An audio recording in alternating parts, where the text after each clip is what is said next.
warahmatullahi wabarakatuh.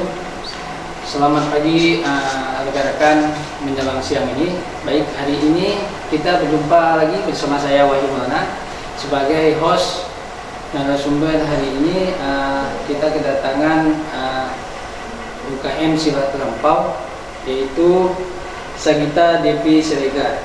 Apa kabar Gita? Alhamdulillah baik bang. Ini biasa dipanggil siapa kok dikenal di UKM Silat Lampau? Kalau di UKM kebetulan itu lebih dikenal dengan Regar bang. Regar. Ini hari ini kita panggil Regar apa Gita? Gita aja kayaknya Gita bang. ya. Baik.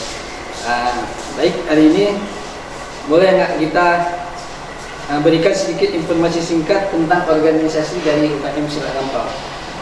Nah jadi kalau untuk UKM Silat Lampau sendiri itu bang berdiri di 18 Mei 2009 dan alhamdulillah sekarang sudah berusia 12 tahun. Nah untuk pendiri sendiri kita punya 7 pendiri bang. Itu ada Kanda Munazir, Kanda Amar, Kanda Alfiasani, Kanda Arif, Kanda Aris, Kanda Sarudin, dan Kanda Ensaleh. Nah jadi kalau untuk Rampau sendiri bang, mungkin kayak abang tadi nyebutnya kayak Rampau, mungkin ada beberapa orang termasuk saya juga gitu ya, kan saya bukan orang Aceh gitu, jadi kayak bertanya-tanya apa sih Rampau itu, kenapa sih disebut Rampau, emang maknanya apa gitu kan. Nah untuk Rampau sendiri itu artinya campur gitu bang.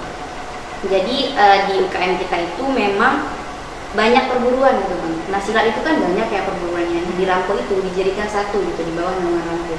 Makanya apapun perguruannya, apapun backgroundnya, ketika sudah di Rampau itu tetap satu. Ya. Ya. Jadi sejak kenapa Gita ini tertarik masuk ke organisasi Rampau? Oke, nah jadi untuk memilih UKM itu di hari ketiga PBAK bang ya. Jadi saya PBAK itu 2018, angkatan 2018. Jadi kebetulan semua UKM itu ditampilin. Nah ketika memang lihat UKM silat, saya nggak tahu kenapa kayak memang ada interest tersendiri gitu bang. Apalagi memang di saat itu 2018 ada Asian Games atau SEA Games. Nah kebetulan juga silat itu menjadi penyumbang medali emas terbanyak kalau nggak saya salah, sehingga Indonesia itu di peringkat ketiga gitu bang. Jadi kayak wah keren nih. Apalagi silat itu adalah budaya Indonesia gitu bang. Jadi nggak ada salahnya nih kita sebagai anak bangsa melestarikan budaya Indonesia itu sendiri. Betul. Sebelumnya kan ini kita masuk Silat Lampau ketika masuk ke kampus yang Lansa. Ya. Sebelumnya ada tidak kita di sebelum masuk yang Lansa ini sudah latihan di silat-silat lain di perguruan lain gitu? Nah, untuk itu sebenarnya nggak ada bang. Jadi saya itu yang nggak ada basic gitu. Salah satunya saya, mungkin banyak juga beberapa kawan-kawan yang ada di Rampau yang sama seperti saya, backgroundnya nggak ada, tapi ada juga sebagian yang memang ada. Nah, kenapa saya berani untuk meskipun tanpa background tadi untuk tetap masuk silat? Karena memang di silat itu kita tidak pandang bulu gitu bang. Meskipun kita udah sangat jago, skill kita memang sangat mumpuni, ataupun kita yang sama sekali nggak ada background, itu tetap sama. Kita sama-sama dilatih dari awal, kita memang dibekali yang ya sama porsinya gitu bang. Jadi nggak pandang bulu, yang penting tetap rajin latihan gitu bang. Sampai sukses ya? Ya. Nah ini kita sedikit mungkin tadi dari pembukaan pertama abang sebutkan di bidang apa kita.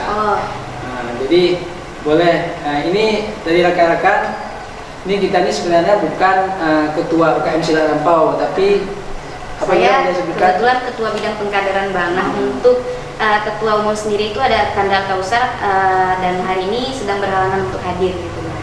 Jadi kok kita bilang kalau misalnya mau masuk Silat Lampau melalui kita ya? Boleh, karena kebetulan kontak person yang kemarin juga saya, tapi ini alhamdulillah udah terjadi banyak kegiatannya. Tapi ya siapa aja bisa dihubungi, nanti tinggal bagaimana mekanismenya selanjutnya.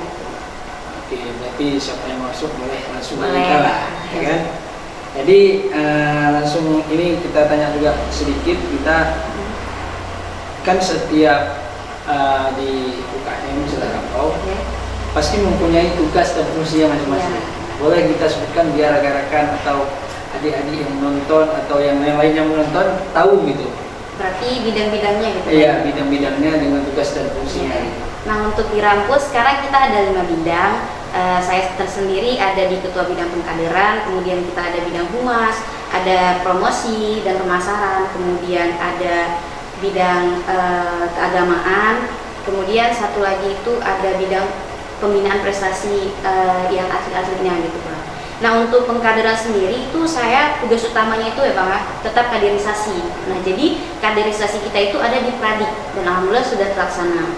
Kemudian untuk pembinaan prestasi itu sudah jelas Bang ya, dari namanya dia memang menilik atlet-atlet yang kiranya bisa untuk diorbitkan gitu Bang. Jadi di bawah pelatih, kan pelatih tetap yang melatih, yang melihat kita, tapi mereka juga turut menjaga atlet-atlet itu gitu, supaya tetap adanya regenerasi. Nah kemudian untuk keagamaan, untuk keagamaan tetap fokus di bidangnya di bagian agama. Nah untuk di silat sendiri memang kebetulan alhamdulillah silaturahminya itu sangat kuat Bang. Jadi kayak misalnya ada kemalangan atau apa, itu yang paling bergerak itu bidang keagamaan sendiri. Nah dan kita juga turut partisipasi gitu Bang, tapi mereka yang paling bergerak. Kemudian di bidang promosi dan pemasaran, ini hampir sama kayak kalau kita di silat sih kerjasama sama humas gitu Bang. Jadi kayak kalau event-event kita biasa, ini karena pandemi Bang ya, jadi kita nggak bisa ngadain, itu tugasnya itu membuat kegiatan perlombaan tingkat SMA gitu Bang. Biasanya itu kita 4 kabupaten termasuk Langkat. Jadi yang menjadi target di situ itu anak SMA. Jadi itu yang menjadi mungkin selanjutnya daya tarik gitu Bang untuk masuk GN, kemudian juga masuk UKM Saran. Itu prioritas utama Iya, Bang. Biar semakin ramai di Iya, semakin ramai. Jadi aktivitas UKM Silat Rampau ini pada saat ini bagaimana? Untuk aktivitas sendiri, alhamdulillah sampai saat ini meskipun pandemi tetap kita bisa mengatasinya gitu Bang ya, karena aktivitas kita di bidang olahraga tetap latihan. Hanya saja jadwal, kalau biasanya itu kita 4 kali seminggu, tapi ada jadwal malam gitu Bang, malam Rabu, Selasa malam. Nah kalau untuk selama pandemi, malam itu ditiadakan berhubung ya kita melihat situasi dan kondisi gitu, maka jadi kita pindah ke siang semua dan kita 5 kali dalam seminggu Bang. Jadi Senin, Selasa, Rabu, Kamis, Jumat itu full kita latihan. Berarti latihan di UKM Silat Rampau capek juga ya? Ya begitu Bang, tapi karena sudah menjadi hobi ya itu jadi kayak candu aja gitu Bang, latihan. Jadi lebih asik sendiri ya, lebih asik. Ya. Tapi hasilnya ada. Ada, asalkan kita tetap tekun gitu Bang. Jadi kita sedikit mungkin yang lain ingin tahu kan prestasi dari UKM Silat Rampau ini. Prestasi, mungkin kalau prestasi saya sedikit membaca gitu Bang ya, karena takut nanti salah kan. Nah untuk prestasi pertama itu kita di 2013 Bang, setelah angkatan pertama, karena angkatan pertama kita itu di 2012 itu didapatkan oleh Kanda Mukhlis Fahrizal yang sekarang juga menjadi pelatih kita di UKM Bang. Jadi itu di Banten, pionir, dan itu fight Bang, laga bawa medali perunggu untuk YKM, itu pertama kalinya. Itu berarti berantem ya? Ya berantem, bahasa kita berantem Bang, tapi dalam aturan gitu. Tapi ada sedikit mendengar dari ada kemarin itu dengan orang akademik, masalah dengan Pak Mulyadi, salah katanya. Katanya FEC itu tidak diadakan lagi ya, misalnya ada event-event besar. Karena dulu pernah kejadian katanya banyak yang kecelakaan lah katanya. Apa ya? Kalau sampai saat ini di Rampau sendiri masih tetap ada Bang, karena kan itu salah satu kan kita ada seni, ada laga gitu, dan memang masih tetap ada Bang, karena ya saya sendiri juga ngerasain masih tetap ikut di event-event laga gitu Bang, fighter. Berarti event laga masih ada? Masih ada, mungkin aturannya mungkin Bang ya, karena pun dulu mungkin terasa lebih bebas, tapi pas sekarang kan tetap lebih dalam koridor itu nggak sih Bang? Berarti dibatasi gitu ya? Mungkin peraturannya aja yang diubah gitu Bang. Seru juga tapi kita lihat ya. Terus sekarang kita buat Elsa. Iya, karena kami memang kayak yang tadi saya sebutkan juga Bang, tapi itu Bang SMA sih. Iya. Di sini Bang. Kemudian juga prestasi ada Kanda Safrizal dan Kanda Hendrik itu juara 1 Bang. Jadi ganda putra. Jadi ada juga dia ganda putra itu di Pora Bang. Pora 2014 juara 1 emas. Berarti kalau kita bilang ganda berdua mainnya? Iya berdua, mereka fight berdua tapi dalam yang udah disatuan gitu Bang, kayak mereka fight di situ ganda gitu. Karena kan dia ada tunggal, ada ganda, kemudian ada regu juga gitu. Oh gitu. Jadi seni itu ada 3 gitu. Berarti langsung 4 mainnya gitu, langsung 4 atau ganti-gantian? 2 Bang, ganda kan? 2 aja antar bangsa, memang kawan sama kawan gitu Bang, yang di dalam gelandang itu. Oh gitu. Bukan sama orang lain gitu kan. Kerjasama aja lah. Iya, cuman kan itu sulit sekali, tapi sangat-sangat seru sih Bang, kita lihat. Kemudian juga Kanda Safrizal lagi itu di Pora Janto 2018 Bang. Dan Kanda Safrizal ini juga sama kayak Kanda Mukhlis tadi menjadi pelatih kita sekarang Bang.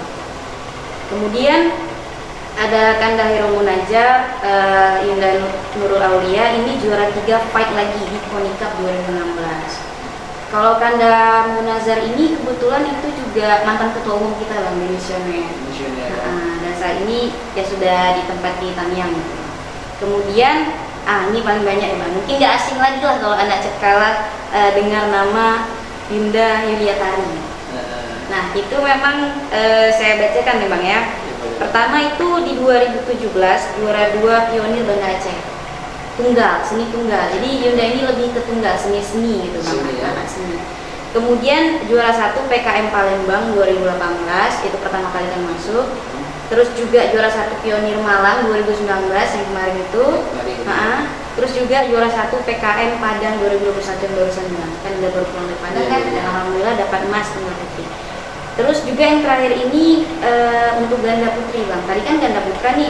Sekarang ganda putrinya itu ada Yunda Yuliatari lagi bersama partnernya Yunda Nurul Aulia. Jadi mereka itu udah juga cukup banyak Bang yang meraih medali. Yang pertama itu juara 1 ganda putri pionir 2017 di Banda Aceh Bang.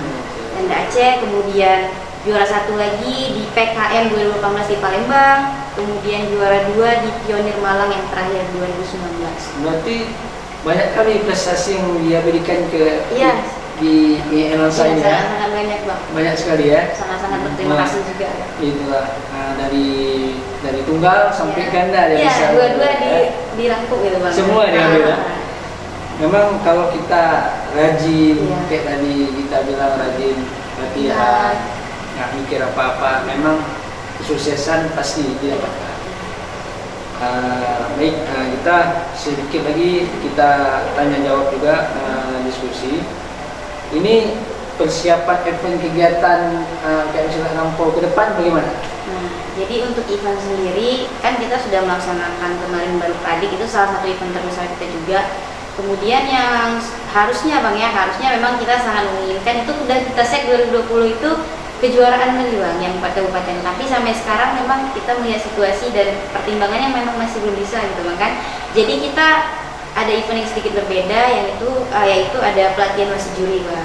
Jadi insya Allah kedepannya kita ada pelatihan wasit juri untuk kita nih. Jadi kan ketika sudah menjadi alumni atau mungkin sudah tidak disilat lagi gitu Bang kan, dia kan bisa menjadi wasit, tapi masih banyak pelatihan yang harus diikuti. Jadi di sini kita ibaratnya membekali gitu Bang kan. Kemudian juga sama pelatihan di manajemen KMO gitu Bang, mulai dari administrasi segala macam, kemudian menjadi mod, banyaklah pelatihan karena di silat sendiri mungkin orang mikir kayak ya udah berarti ini bidang olahraga aja, tapi sebenarnya enggak Bang, kita juga kita belajar di mana dalam forum, di mana administrasi, banyaklah Bang tentang keorganisasiannya. Jadi meskipun misalnya kan, nah ini sedikit nih Bang ya, meskipun kita masuk silat, terus kita nggak ada basic, terus kayak lebih interest tuh di bidang administrasinya untuk naik proposal segala macam. Nah kita bisa tekuni di bidang itu Bang, nggak harus jadi atlet gitu kan, karena kan kita harus saling backup kan Bang, antara atlet kemudian pengurus. Berarti banyak yang bisa dipelajari di silat kan? Karena memang kalau kita lihat di luar sana banyak orang silat, berarti berantem nih. Persepsinya gitu. Lebih banyak berantem, padahal di silat itu ada keseniannya, ada di ADN-nya. Cuman makanya dari sini kita bilang ini, jadi mungkin adik-adik banyak yang nggak tahu nih kan, jadi yang ingin bergabung boleh belajar. Misalnya adik-adik ingin jadi juri nih, boleh juga belajar kayak kita bilang mau dipelajari jadi juri. Padahal di silat ini bukan untuk berantem aja kan, padahal cukup banyak sekali kegiatan. Ada nggak nih kita suka duka menjadi bagian di Devi kan bagian pengkaderan, ada nggak dukanya? Kalau misalnya menyinggung ke sebagai tugas saya di bidang pengkaderan ya Pradik kemarin itu Bang, tapi sebenarnya bukan duka sih, memang terasa duka gitu, kayak kita kan ngadain 3 hari 3 malam dan itu momen terseru sih memang Bang setiap tahunnya. 3 hari 3 malam kita di kampus, kita buat kegiatan, kita mulai dari fisik, materi yang begitu banyak juga di forum kan, alhamdulillah kemarin itu jadi ketua panitia gitu Bang kan. Kemudian kita menjelajah alam ke belakang-belakang sana Bang kan. Nah itu apa ya, mungkin kalau terasa di saat itu kayak duka, capek, ini. Cuman sebenarnya di momen itulah kita merasakan suka gitu bang, ketika kita emang udah berhasil. Kan panitia menjaga kekompakan selama tiga malam itu, gimana cara supaya orang tetap makan, tetap sehat, segala macam gitu kan bang. Di situ kita sakit-sakitan, tapi ya di situ juga kita melahirkan kader-kader baru gitu bang, yang untuk kita sinarkan untuk kedepannya gitu. Ya, jadi kita juga di ini kan bisa jadi apa kita bilang, biar pengalaman ke depan menjadi sejarah kita dulu gitu kan, bahwasanya di Elansa pernah capek gitu kan, tapi hasilnya ada gitu.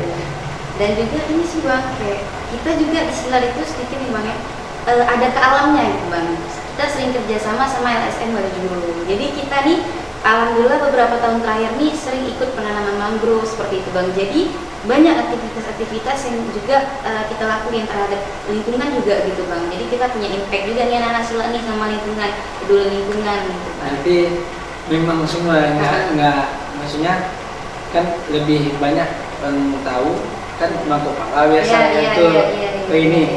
Jadi di Silat juga ada ya? Ada. Berarti di Silat tuh banyak kali berarti ya. Jadi apa nih harapan kita ke organisasi Silat Rampung ke depan? Ya, untuk harapan saya mungkin mewakili semua keluarga besar Rampung mungkin bang ya. Jadi ya kita harapannya untuk kader sendiri itu tetap harus aktif, terus latihan, karena tanpa latihan kita nggak bisa tuh bang yang namanya mikir prestasi, mikir sejarah untuk Rampung ke depannya gitu. Maka kemudian ya semoga Silat Rampung atlet-atletnya juga semakin sejahtera, para pelatih juga harus semakin sejahtera, dan semoga UKM Silat Rampung tetap bersinar untuk ke depannya sampai kapanpun. Ini terakhir kita kan saran untuk teman-teman yang ingin bergabung atau buat organisasi ke Silat Rampung. Mungkin kalau secara umum untuk berorganisasi gitu, mungkin para maba juga ataupun yang sudah sekarang semester 3 itu juga nggak telat sih kalau menurut saya. Jadi ketika kita memang pengen berorganisasi, satu aja dulu gitu. Satu aja, entah itu dari semester 1 itu jauh lebih baik. Satu itu tapi ditekunin, dijiwain, dicari tahu, didalemin. Jadi kita nggak sia-sia tuh, meskipun organisasi kita satu gitu, entah itu di Silat atau di organisasi lainnya. Nah jadi jangan sampai kita itu mengikuti banyak organisasi tapi sebenarnya itu bukan passion kita gitu. Mungkin kita ya seperti biasa bang ya, ikut teman atau mungkin pengen lah nih dapetin SK gitu bang kan, jadi kayak biar keren. Jadi sebenarnya enggak sih, percuma kita kayak ada di beberapa organisasi tapi kalau ditanya kita juga bingung gitu mau jawab, mau jelasinnya organisasi sebenarnya apa. Jadi satu aja dulu. Jadi kalau harapan untuk Rampung sendiri ya ayo bergabung gitu bang di Silat Rampung, karena bakal banyak pengalaman-pengalaman seru dan hal-hal menarik lainnya yang bisa kami dapetin kayak yang udah tadi sempat kita bicarain. Iya, betul. Yang penting mungkin harapan kita semua, kalau kita mau masuk organisasi apa saja, yang penting jangan tinggal mata kuliah. Ya, itu juga. Jadi akademis jalan, organisasi juga jalan. Jadi dua-dua kita balance lah. Itu karena di organisasi kita bakal belajar gimana cara memanage waktu, gimana cara mencari masalah. Tapi juga di kelas juga penting karena kita juga punya tanggung jawab sama orang tua gitu. Iya. Jangan lalai. Jangan sampai gara-gara organisasi tinggal mata kuliah yang seharusnya tahun ini lulus. Jadi ya panjang lah gitu. Oke, kita mungkin cuman ini yang bisa kita diskusikan. Mungkin nanti lah event-event Ormas Menyapa ke depan bisa kita undang kembali dengan yang lebih menarik lah, biar adik-adik juga tahu bagaimana organisasi KM Silat Rampung. Baik, kawan-kawan sekalian, mungkin Ormas Menyapa minta maaf, saya mengundurkan diri dari acara ini. Lebih kurang saya minta maaf jika ada salah kata dari kami berdua. Kami mungkin dalam tahap belajar ya, karena tidak ada yang sempurna. Sampai jumpa lagi dalam Ormas Menyapa berikutnya. Wabillahi taufiq wal hidayah. Assalamualaikum warahmatullahi wabarakatuh. Waalaikumsalam.